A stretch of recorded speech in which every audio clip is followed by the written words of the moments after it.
nakatulog ako ng medyo mahaba kagabi. So, thank you. Magbigay lang ako ng update sa inyo sa nangyayari sa taas.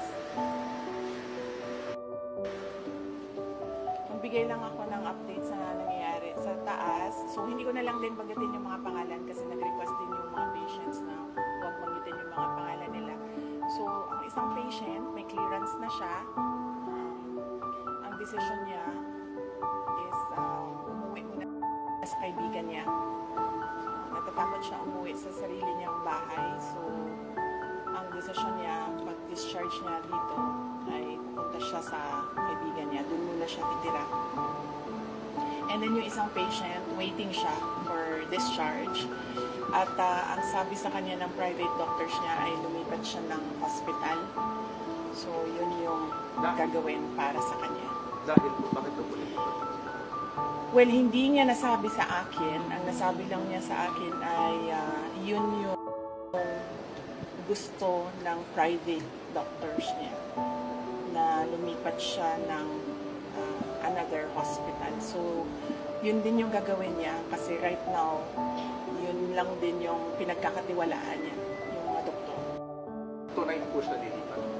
Nag-aantay siya na kanyang discharge and clearance. Yung contempt order kay Atty. Zalaika Lopez, dapat kung matatapos yung today, ano pong balitan? Na-extend po ba or hindi na nag-lapse na? Malamang siguro wala na yon kasi nag-aantay na lang yung lawyer dito sa taas ng clearance from all the offices concerned. So, likely baka considered as nag-lapse na yon. But ang gusto lang talaga ng lawyer is merong document na nagsasabi na cleared na siya. Ma'am, if you may get your reaction sa nabanggit po ni President Marcos. Ang sinabi niya, ma'am, kinonfirm niya po yung command of the text message na nakalagay na in the larger scheme of things, Sara is unimportant, so please do not file impeachment complaints. Whether pinigil or stop. Hindi naman ako mag-comment sa mga remarks ni President Marcos. But sorry, may nakalimutan ako na update sa taas. Gustong ipaabot ng dalawang patients ang pagpapasalamat niya sa inyo, sa media, kasi binantayan niyo daw sila at hindi niyo sila iniwanan. And gusto din nila magpasalamat sa mga doctors and lahat ng healthcare professionals na tumulong sa kanila. And of course, sa mga lawyers din na nag-assist sa kanila all throughout the crisis. So, isa din yun sa mga message nila galing sa taas. Salamat daw sa inyong lahat.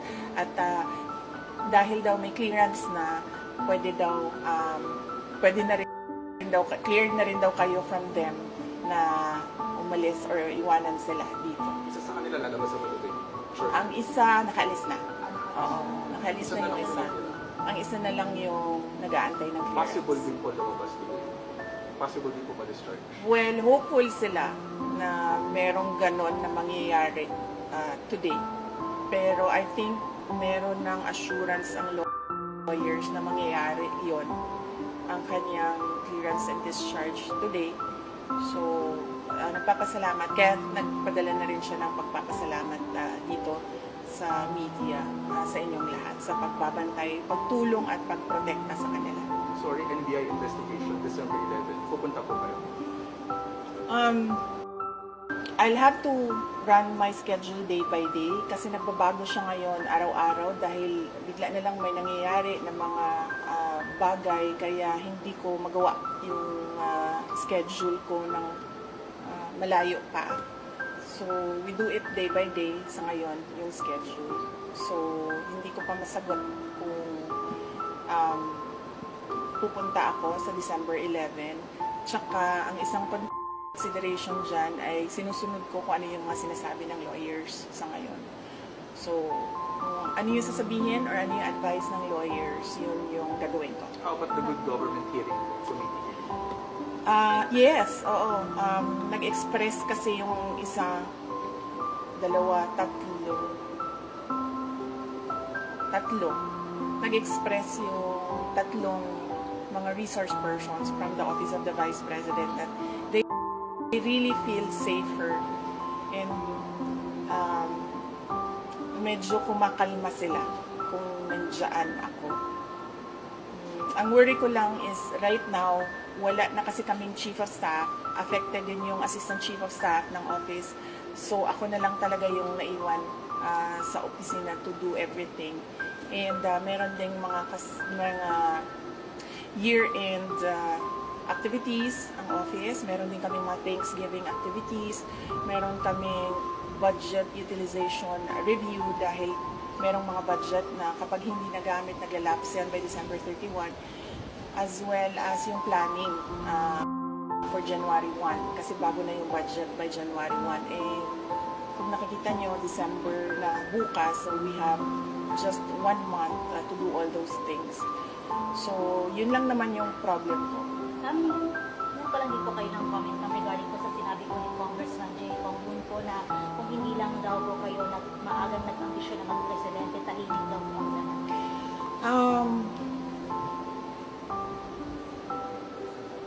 Unang-una, the presidency of 2022 was mine already. Nanalo na ako sa surveys, lahat ng tao solid na, united na for my candidacy. Pero I gave it away because I felt I had to do some other things other than being President of the Republic of the Philippines. Pangalawa, hindi ako yung nagsabi sa kanila na magbukas sila ng investigation or inquiry in aid of legislation that is more like a political persecution and harassment of OVP personnel. So, wag nila akong i-gaslight into saying na ako ang dahilan ng kaguluhan na ito. Ang kaguluhan na ito ay nagsimula sa sa terrorism nila, sa harassment nila, sa threats nila, sa mga personnel ng Office of the Vice President. Ma'am, clarification lang po, nag-resign na po ba si Atty. Zanay? Hindi pa siya nag-resign, pero nagsabi siya na mag-i-indefinite leave na siya. So, once ma-cleared siya dito, she will file an indefinite leave from the Office of the Vice President. Ang sabi ng Presidente, never say never kung mag-reconcile kayo I will not comment on the remarks of President Marcos sa ngayon. Thank you. Message na lang sa mga supporters sa EDSA Shrine. Yes, oo. Well, nagpapasalamat din kami sa mga supporters namin sa EDSA Shrine. And syempre yung iba pa na kahit hindi namin supporters ay nagpapalabas ng kanilang saloobin sa mga nangyayari ngayon. Dahil nagbabantay din sila sa mga pasyente natin dito sa Veterans Hospital.